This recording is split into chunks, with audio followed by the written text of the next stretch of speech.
Terri, can you take a minute or two to tell us who this handsome man is and who he was to you and a little bit about his service? You're muted.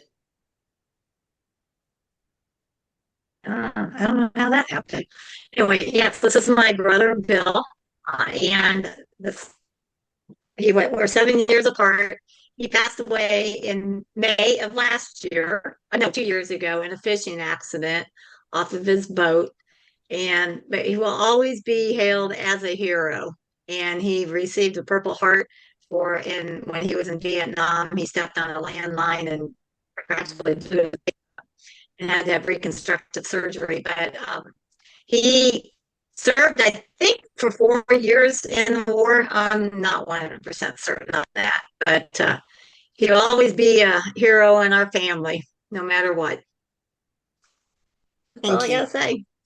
And we appreciate his service. And I was going to tell you, I don't know if it's just me, but did anybody else hear like a warble in her speaking? Okay. So I don't know if it's your speaker or your internet, but oh, yeah. Trying to get stabilized right now, and it's not doing it. Okay. Um, so Terri is our spotlight speaker today, and today we're going to do kind of like a podcast style presentation where I'm going to ask questions, and we're all going to learn a bit about Terri. I will say Terri has been one of my best friends, and we started out networking together. We both led networking 7 years groups. ago. Yes, 7 years ago. I was just talking to my daughter about because she called right before the meeting, and I'm like, yeah, I said I said once I've been doing this for longer than 3 years, you might remember that I have a meeting at this time. and and then I was like, wait a minute, no, it's been like 6 or 7 years that I've been leading this meeting. I did take a year off to grow the group over on Alignable. But anyways, Terri and I both had networking meetings and um, kind of helped each other out on that. And also, Terri's been a coach of mine. I highly recommend her. And I have her book. I've read her book and recommend that you read that as well. So, and Santa Papa John, yes, her book, Face to Face with God, My Best Friend. It's really great because it's like a um, coaching type book, but it has her story woven into it. So you're not just reading her story, you're actually getting good uh, self improvement as well.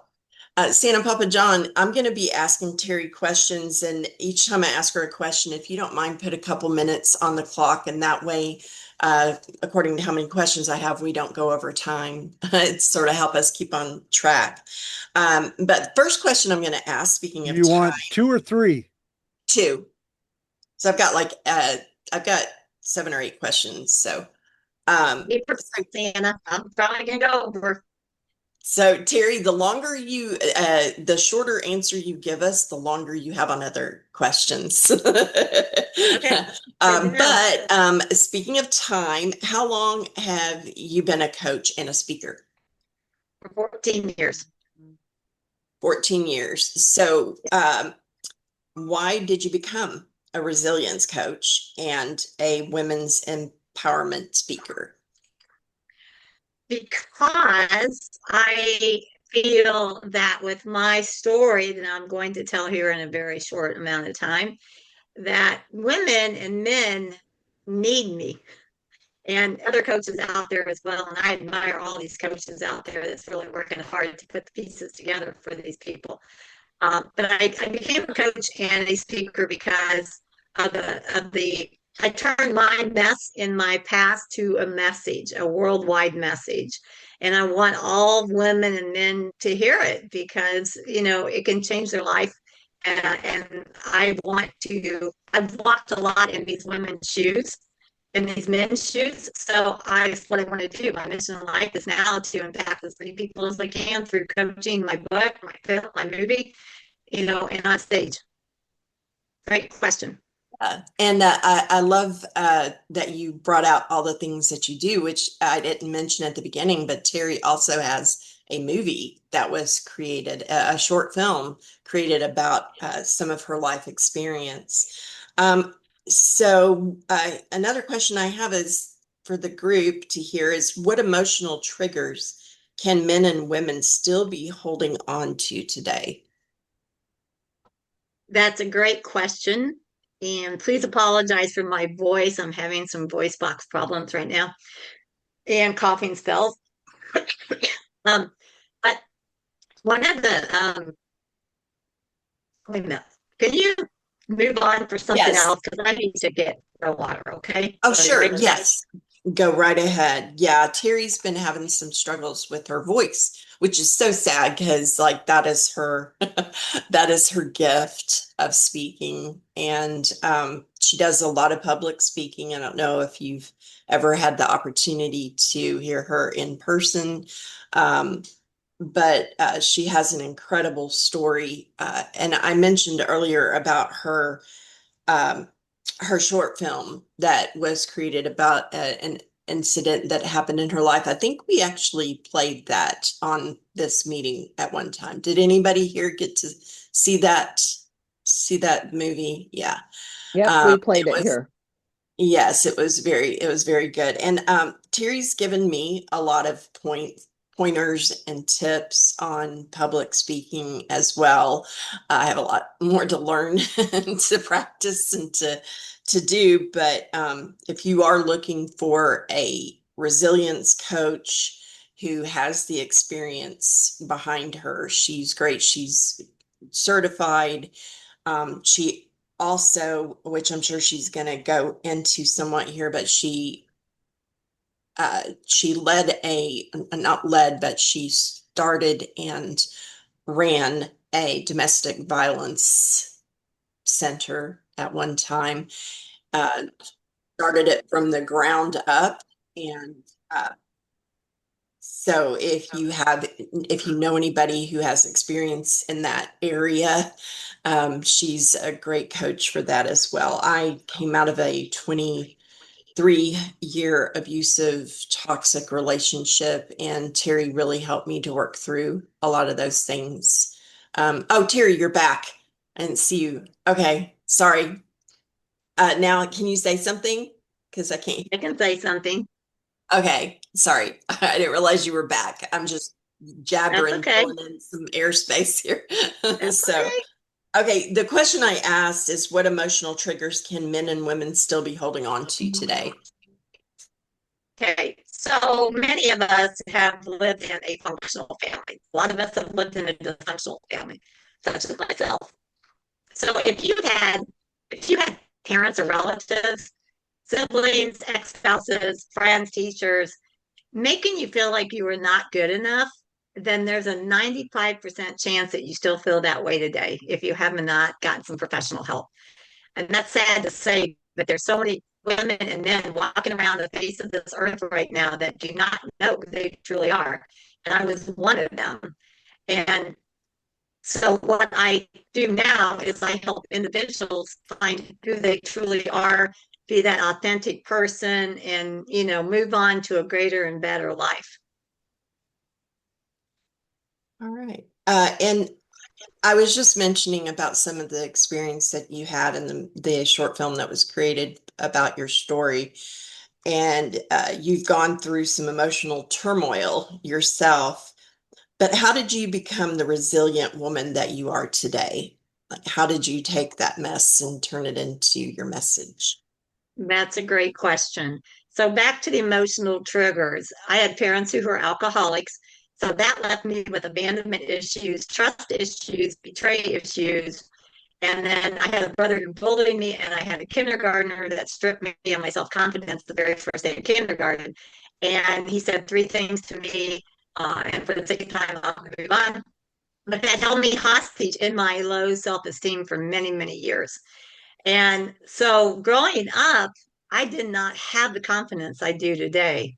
I really was, I was just a struggling just person, just getting through life, to be honest with you. And then, granted, when I was 27, I thought I Ignore that. Just keep going. discover, he told me he'd been in the Marine Corps for 9 years, but in actuality, I found out on my own that he had been in prison for 9 years of first degree murder. So Marine Corps to prison, and all of a sudden I'm realizing I have to live with murder. So he started abusing me every single day.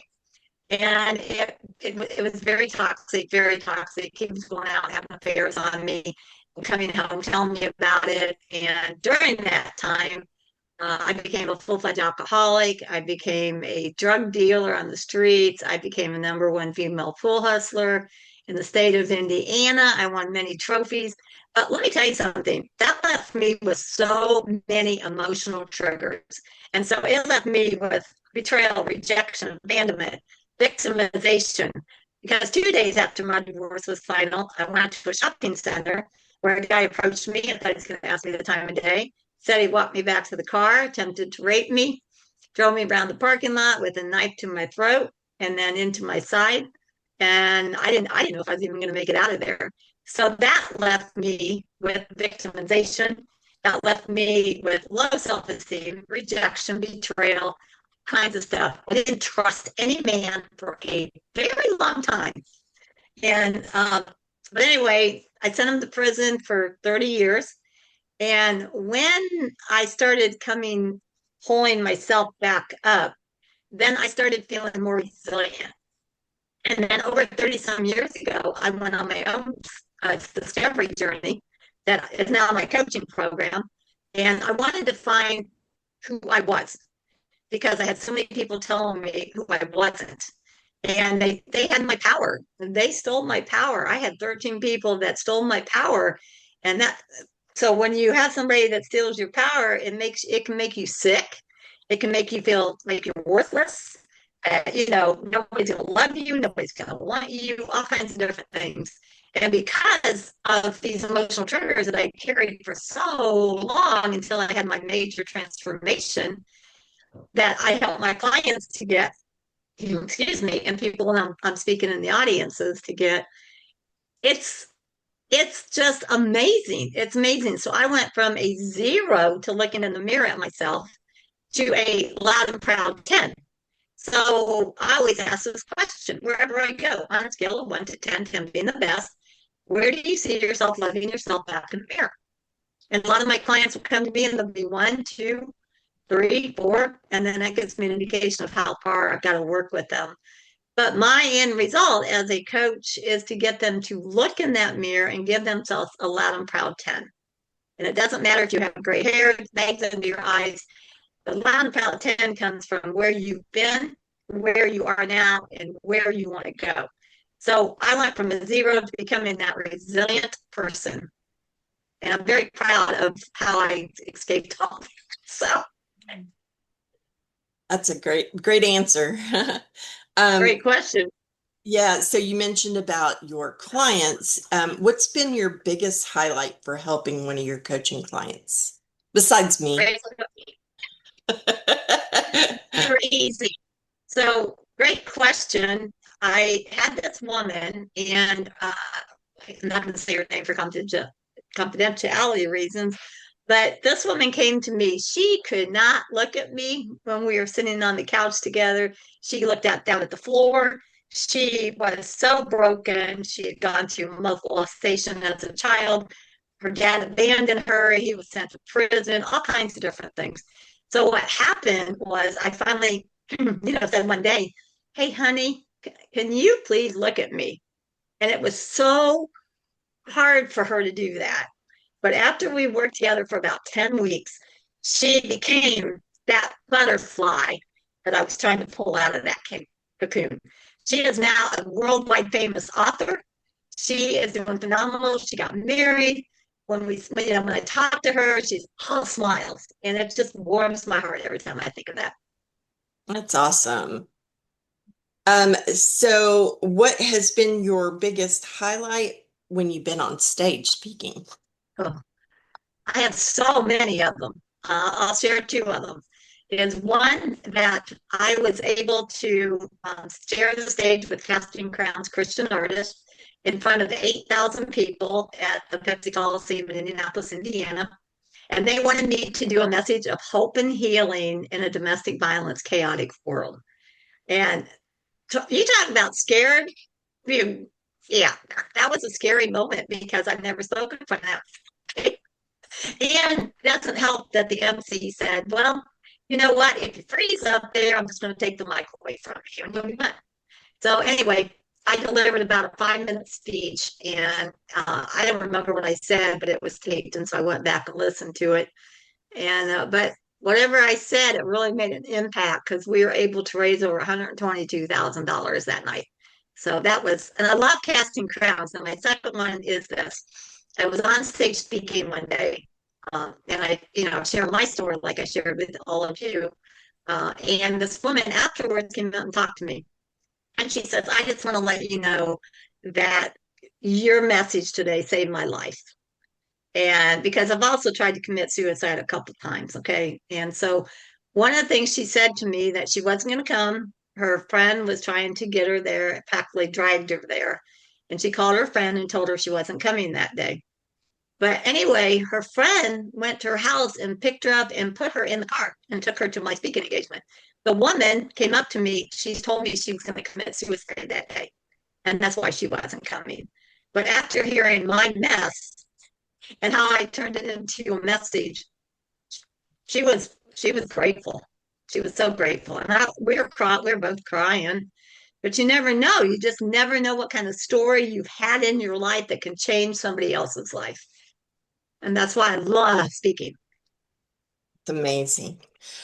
What are the results that you want your clients and speaking audiences to take away from your experience? Great question. I want them to know no matter what age they are or what they've been through, they can change, they can make peace with their past, and they can become that really they can become that resilient woman or man and have that total transformation where they're not going to have these emotional triggers. They might have some, but they won't have as much as they have had. Yeah.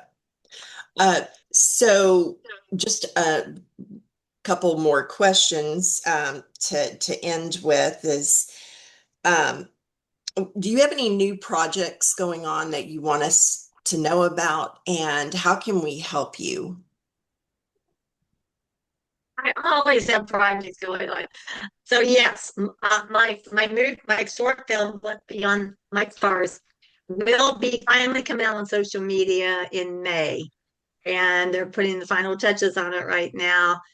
And then the other thing is too, if anybody has any insight into any investors, because I want this to go on Netflix, and somebody's already reached out to me that is interested in talking with me from Netflix. So I'm looking for that. I'm looking for, just to help get the word out about this because I've showed this movie to over 100 people and they said that this movie needs to definitely get out there on Netflix. So I'm going to work really hard to do that. I'm in the process of writing 4 books, and they're going to be short reads, and they're going to be all about empowerment. And so meeting with my publisher tomorrow, we'll get that rolling. And then I'm doing speaker proposals right and left. So if anyone knows where I can come and speak, if you have a church that you go to and you want to hook me up with the women's ministry leader, I do women's events, women's galas, women's conferences, corporations. I do men events. That's fun. I get a whole room full of realtors, and they're all men.